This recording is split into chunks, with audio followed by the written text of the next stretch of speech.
Yes, guys, how you doing? Welcome back to the Spurs Talk Show. I am Sean Butler. There's Bugsy Malone. She's still got a bad paw, so we're back on the walks today. No balls.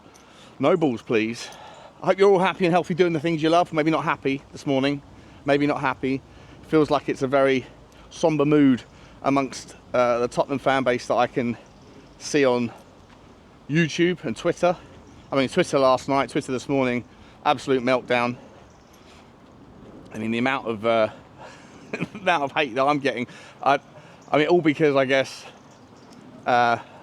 people think that I defend Daniel Levy without cause, and I've always maintained that that's not the case. If you actually watch my content, you'll know that when correct to do so, I will criticise, and when correct to do so, I will try to be balanced and praise in equal measure. However, what I do is hold people to account for what I consider to be irrational outrage. At the moment, though, I don't really think that there is any irrational outrage. Having slept on it last night, I thought my initial thoughts were, well, let's just wait and see how this story panned out. You know, was it that Daniel Levy screwed the pooch? Was there some sort of, I don't know, like long-seated, deep-seated even, vendetta that certain chairmen have towards Daniel Levy because of his, you know, exhausting zero-sum negotiation style in the past that has, you know, basically always left people with a feeling of resentment towards him and a lack of a desire to do business.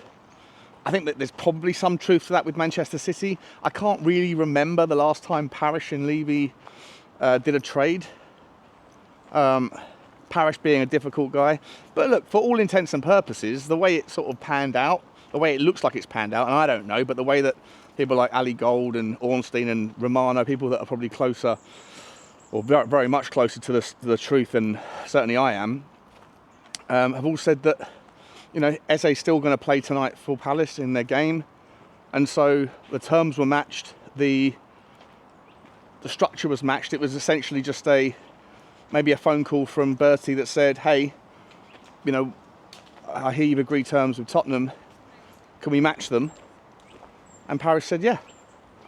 So the idea that, you know, it took us weeks to figure it out and took them hours, was a lot easier to do that if all you have to do is pick up the phone and say, if you've already agreed a deal, can we, but it's not signed yet, can we match the terms and then leave it up to the player to decide?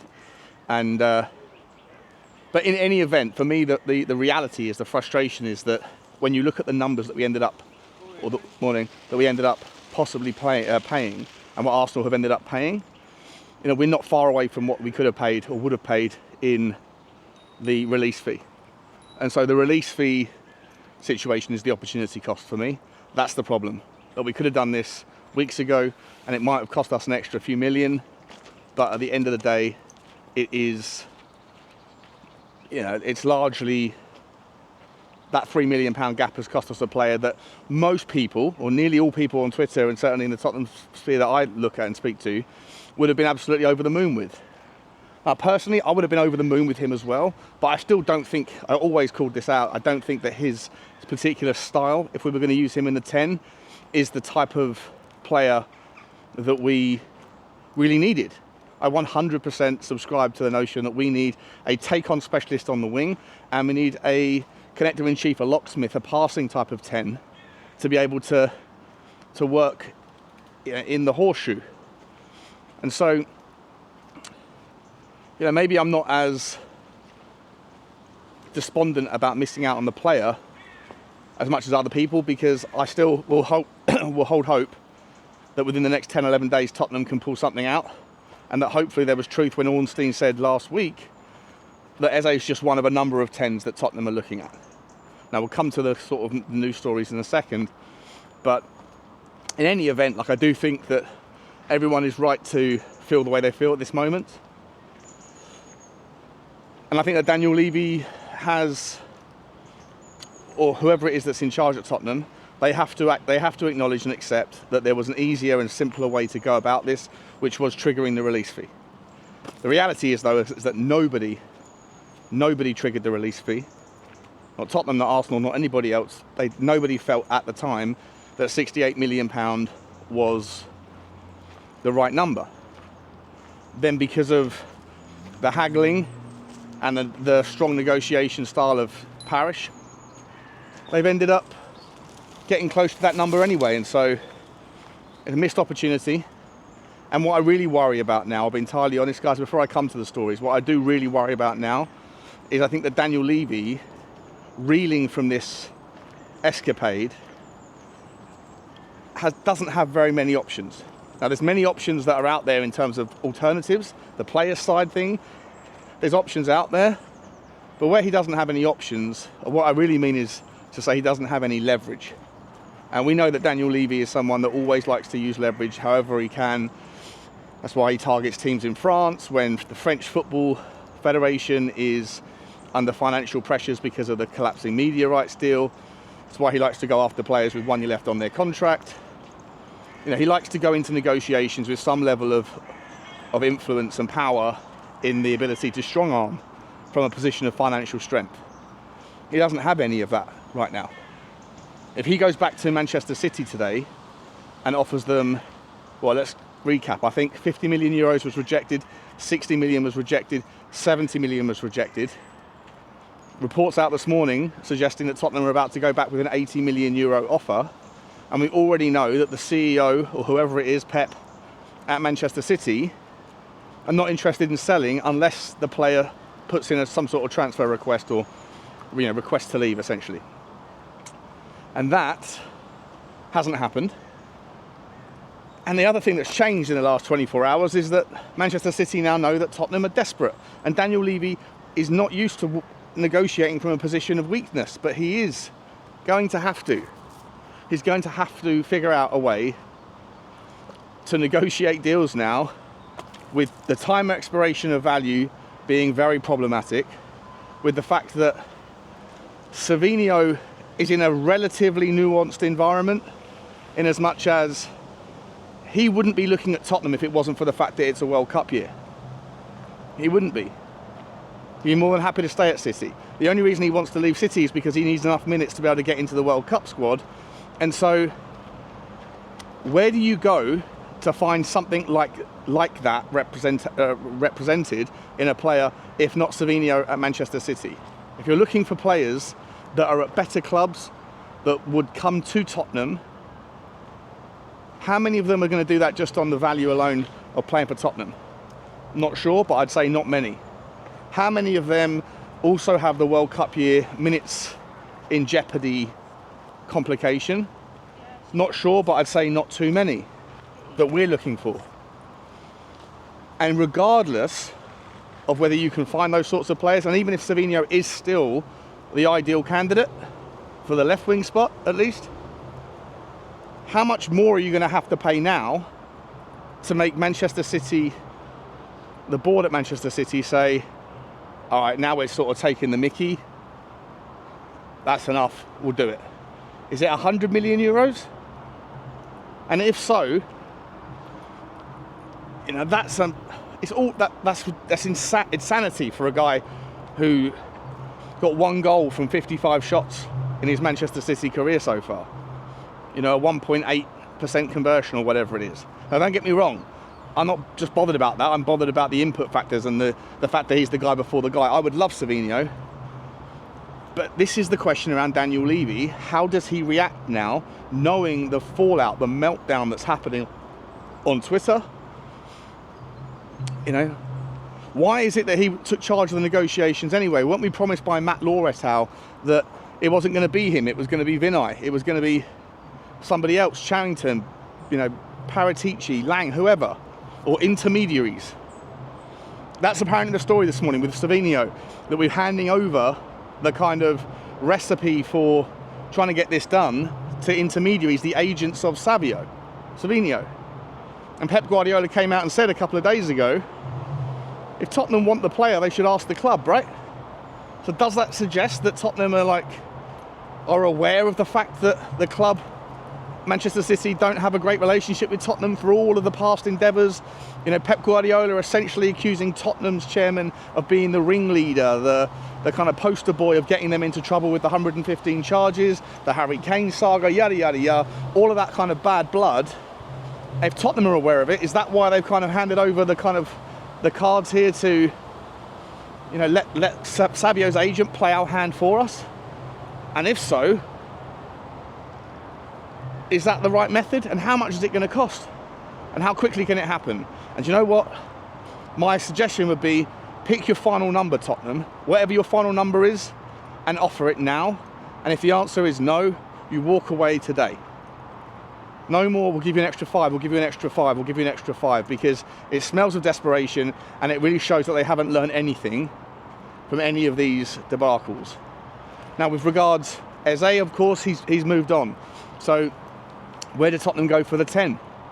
Well, stories out today that Tottenham are interested in Morgan Rogers. Romero saying that Tottenham picked up the phone to Villa and expressed an interest or inquired about the availability and the price. He said it's an almost impossible deal to get done because Villa don't want to sell him. And £100 million has been mooted. Listen, if you can get Morgan Rogers, all is forgiven, because Morgan Rogers is an absolute dynamite and the perfect fit for what we need. The perfect fit. But it's entirely unlikely. It's entirely impossible, in my opinion. Villa wouldn't do it unless you're going to go and offer them 120 million, like sort of Florian Wirtz stuff. And by the way, like any considerations around helping Villa out of an FFP jam, forget about that stuff. You've got to worry about yourself. So just, if there's the valuation there, if there's the demand, if there's the money, then make a move. But don't waste your time on it. Don't allow another chairman to sit there and allow you to think that it's possible. It's either on or it's off. Yeah, this is the situation we're in now. Time is short. And again, for those of you who think I never criticise Daniel Levy, watch my stuff. I criticise him all the time. I 100% think that a lot of this window could have been done earlier, or at least seemingly organised earlier. I'm not suggesting that we've just been sat there on our hands, but the time expiration of value only works if you have leverage, and when you don't, then you're the person that's the bozo. And so 100% Daniel Levy and the organisers at Tottenham Hotspur have a hell of a lot to answer for on this one. That said, I still think you have to give them until the end of the window. That's all I've ever said. And I've always maintained this from the get-go, that if Tottenham Hotspur don't have a reason for the fan base to be happy by the end of the window, then I'll 100% be apoplectic and furious like everybody else already is. And I'm angry too, by the way, about the whole what's going on in the last few weeks. Morgan Gibbs-White, Savinho. You know, we're looking a bit like Newcastle United right now, a team that I have criticised for wasting time going after players that they couldn't get their hands on in the end. So it's only fair and balanced for me to say, what's good for the goose is good for the gander. And you have to be consistent and say, well, if it's silly from Newcastle, then it's silly from Tottenham. And Tottenham and Newcastle look very similar right now. Trying to punch above their weight, trying to punch and grab players and going after players that are very difficult to, difficult deals to do, and difficult clubs to convince, to negotiate with. And I think the only difference between Tottenham and Newcastle is that I think Daniel Levy has made his bed in the past, and now he has to lie in it. You know, so be very interesting to see how this moves on. Other stories out. Nico Paz also back on. Now, Nico Paz I'll be very happy with. I really like Nico Paz. I think he is a top candidate to become an absolute baller in the future. And I think he'll be a player that the fans will fall in love with very, very quickly when they see what he can do. However, rumours are that there's clauses in his contract that either Real Madrid, I think, get 50% of the sell-on fee, or they get first refusal to buy him back for a certain amount of money. So those things are very complicated because there's like 3 parties that have to be factored into the considerations. So that's probably unlikely as well. And this is the problem. As time is running down and deals that are left are complex anyway at that price point, and you don't have the leverage, and as a negotiator that only has experience working with leverage, now having to be on the underside of, like, be the bottom, if you like, on the relationship, then you have a new variable. And so I don't know if Daniel Levy is the right guy to be handling the negotiations at all going forward. Hopefully there's somebody else who can do that and be more considerate of the environment in which we find ourselves, because I think, you know, old habits die hard. Old habits die hard. And Daniel Levy won't like being pushed around. He won't like being seen as the little brother or whatever in the fight. So we have to sort of tread carefully and move forward in a way that's going to be very interesting to see.